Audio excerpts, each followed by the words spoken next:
நமக்கு வரக்கூடிய நோய்கள் மட்டும் இல்லை, நம்ம படக்கூடிய துன்பத்துக்கும் காரணம் என்னன்னு பார்த்தீங்கன்னா நம்முடைய பதிவுகள் தான். அதாவது மனதில் ஏற்பட்ட பதிவுகள், புலன்கள் வழியாக மனதில் ஏற்பட்ட பதிவுகள். மனம் எப்படி செயல்படுது? மனம் எங்கே இருக்குது? மனசை யாராவது பார்க்க முடியுமா?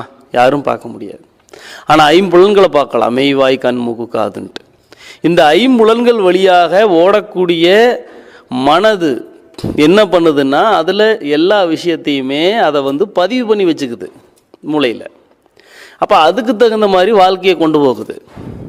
அப்படி கொண்டு போகும்போது தான் நமக்கு என்ன போகுது, நமக்கு இந்த கர்ம நோயின்னு சொல்கிறோம், கர்ம தோஷங்கள்னு நம்ம சொல்கிறோம். ஏன்னா நம்முடைய வாழ்க்கை எப்படி ஓடிக்கிட்டு இருக்குதுன்னா இந்த பதிவுகள் படி தான் ஓடிக்கிட்டு இருக்குது. இதுவரை நீங்கள் பார்த்த விஷயங்கள், கேட்ட விஷயங்கள், அனுபவித்த விஷயங்கள், ருசித்த விஷயங்கள், அதன்படி தான் உங்களுடைய வாழ்க்கை போயிட்டுருக்கு.